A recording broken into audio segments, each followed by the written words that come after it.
શિક્ષકગણ અને મારા વહાલા વિદ્યાર્થીઓ, આજે હું તમારી સમક્ષ વર્ષા ઋતુ વિશે સ્પીચ બોલવા આવી છું, જેને તમારે શાંતિથી સાંભળવાની છે. ભારતમાં મુખ્ય 3 ઋતુઓ હોય છે: શિયાળો, ઉનાળો અને ચોમાસું. શિયાળામાં ઠંડી પડતી હોય છે, ઉનાળામાં ગરમી પડતી હોય છે અને ચોમાસામાં વરસાદ પડતો હોય છે. ચોમાસાની ઋતુને વર્ષા ઋતુ પણ કહેવાય છે. ઋતુઓની રાણી તરીકે વર્ષા ઋતુ ઓળખાય છે. 3 ઋતુઓ હોય છે, એની અંદર મુખ્ય ઋતુ વર્ષા ઋતુ હોય છે અને જેને ઋતુઓની રાણી પણ કહેવાય છે. ભારતમાં વર્ષા ઋતુનું આગમન અષાઢ મહિનાથી શરૂ થાય છે.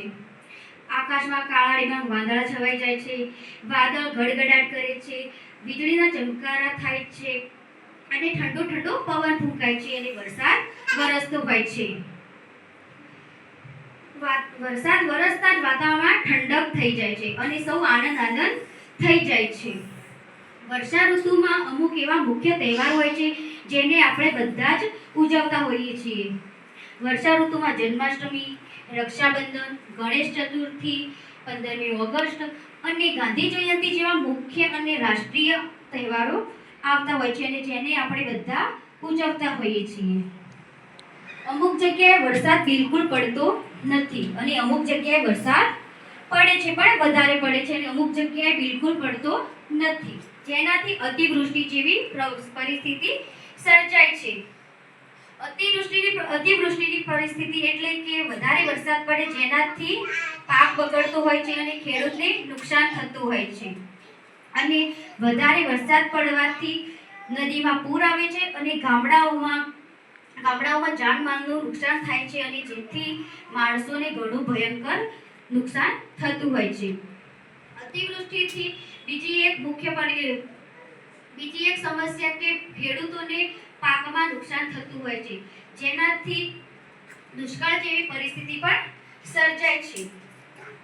વરસાદ આવે ત્યારે લોકો પોતાના કૂવા, પછી તળાવ, સરોવર આ બધું જ ભરતા હોય છે અને પાણીને સંગ્રહ કરતા હોય છે, જેથી ભવિષ્યમાં પણ તેમને એ પાણીનો ઉપયોગ થઈ શકે.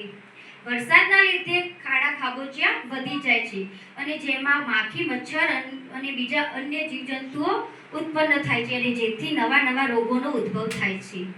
વરસાદના કારણે માણસોમાં ડેન્ગ્યુ, મલેરિયા જેવી બીમારી વધારે થતી હોય છે, જેના કારણે રોગચાળો ફેલાય છે. વરસાદની ઋતુ બાળકોને પણ પ્રિય હોય છે. બાળકો વરસાદની ઋતુમાં વરસાદ આવે ત્યારે નાહવા જતા હોય છે, પાણીમાં છબછબિયા કરતા હોય છે અને કાગળની હોડીઓ બનાવીને તેઓ પાણીમાં તરતી કરતા હોય છે, અનેક પ્રકારની રમતો રમતા હોય છે. વરસાદમાં આપણે જોઈએ છીએ કે દેડકા, મોર આ બધા જે પક્ષીઓ, જીવજંતુ હોય છે એ એકદમ આનંદ કિલ્લોલ કરતા હોય છે. વરસાદ આવે ત્યારે મોર પોતાનો અવાજ ટેહુ ટેહુ કરીને બોલતો હોય છે અને દેડકા ડ્રાઉ ડ્રાઉ અવાજ નીકાળતા હોય છે. અસ્તુ.